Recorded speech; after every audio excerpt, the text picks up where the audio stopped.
many, many pages we've got. This document is 250 pages long. Going a little further, page 248 says this: activities of particular CIA interest.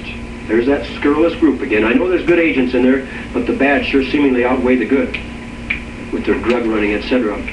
Two, discussions with people associated with the project reflect an overriding interest in incapacitants, particularly in latter years.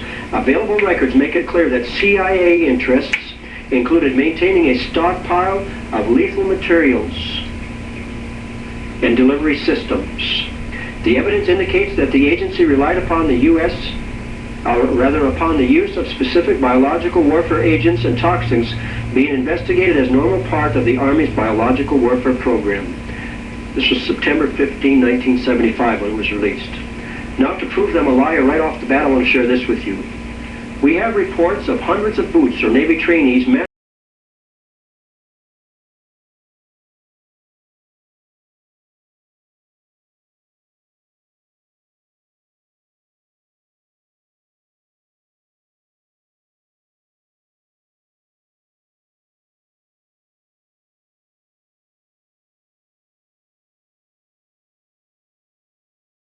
Idaho, World War II. This happened to him October 24th, 1944. He's alive today and still talks to me. They're using chemicals on our own troops. Appropriations for 1970. Hearing Subcommittee, Committee on Appropriations, House of Representatives, stamped November 24th, 1969. Department of Defense Appropriations, House Bill 15090, Chemical and Biological Warfare. Let me show you what these thieving scoundrel traitors have.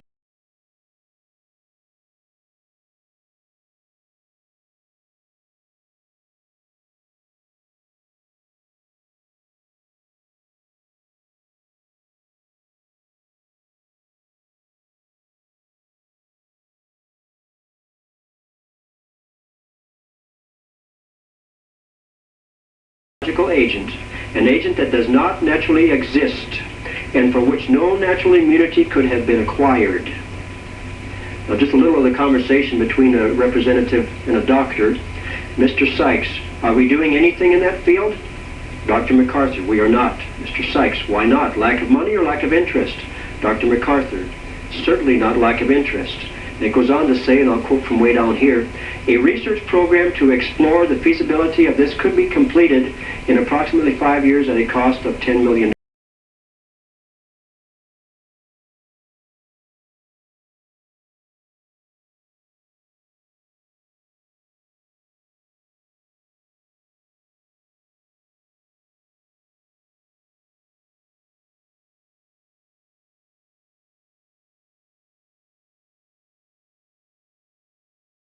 Africa in the 1970s, and for no extra charge the Africans got HIV positive from these dirty, scurrilous clowns. I'm talking so nice about them, they deserve much worse than that. Murderers on a global genocide scale. Now from 50 USCS, that's the United States Codes, 1520, we find this: the use of human subjects for testing of chemical and biological agents by the Department of Defense. The Secretary of Defense shall supply the Committees and Armed Services of the Senate and the House of Representatives not later than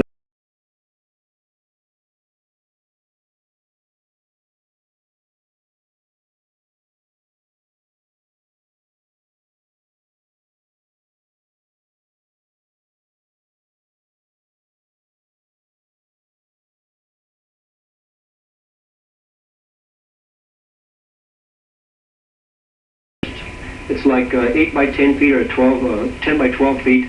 It was about a foot thick to start with. And there was many of them scattered out in the forest near water areas, lakes or rivers. The next time we come, it was all cranked up and popped into position. What it appeared to be is a decontamination center in the forest. And it says on the side of it right here, U.S. Army MUST Project, Office of the Surgeon General. What does that mean? What's going on in our backyard? Now we've got all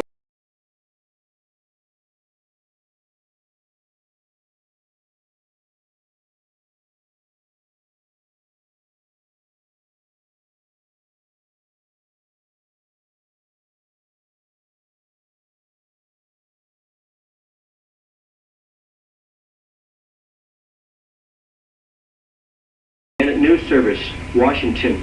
The Food and Drug Administration soon plans to make finally a temporary ruling that allows the Pentagon to use experimental vaccines and drugs on U.S. troops without their consent.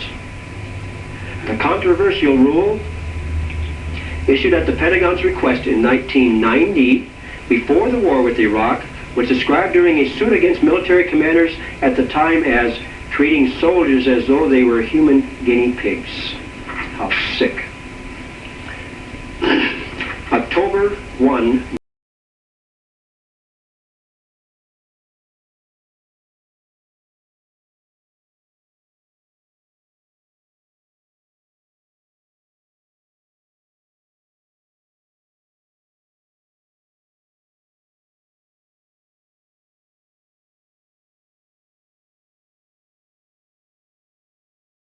of biological chemical warfare per hour, 2 different types at a time. And our government knew about it in October, yet they sent our troops in there. Then in December of 1990, Operation Desert Shield, Department of Defense, it says Iraq missiles sites 60 Scud missiles with chemical and biological warfare within arm's throw of our troops as they were stationed there. Now these are the warheads or the missiles that were there. It's not written in anything but English.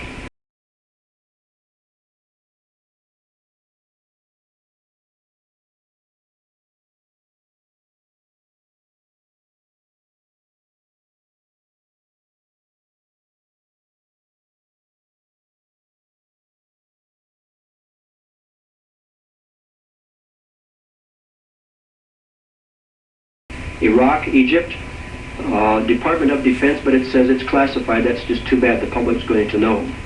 February 9th of 1991. Title: The disease epidemic overwhelming Iraqi cities. 50 soldiers were killed by their own biological weapons. Well, I'm sorry to say it wasn't their weapons, it was our weapons. Now, there's a man in mainstream media that I'd like to pat on the back. He stood taller than any man I know in media. His name is Tom Grant. He and the station he works for, KREM 2 in Spokane, Washington,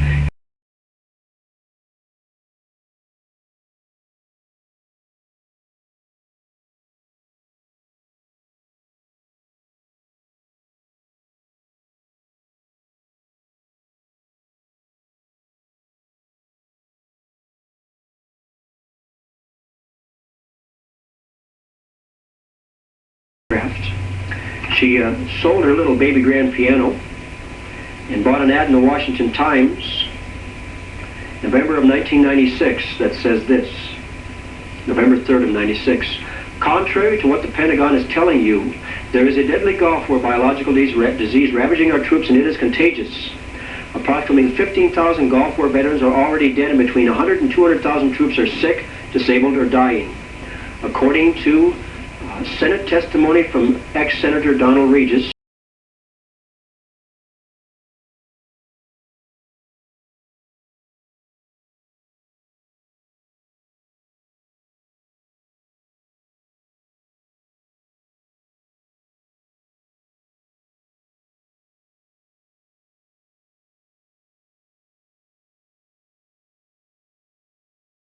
children. How sick. The disease is a public health hazard spread by blood transfusion, sex, perspiration, I may add coughing. Every sitting senator in 1994 heard this information. This includes ex-Senate Majority Leader Bob Dole, whose wife Elizabeth Dole oversees 50% of the blood transfusions in this country via the American Red Cross. Boy, are we safe.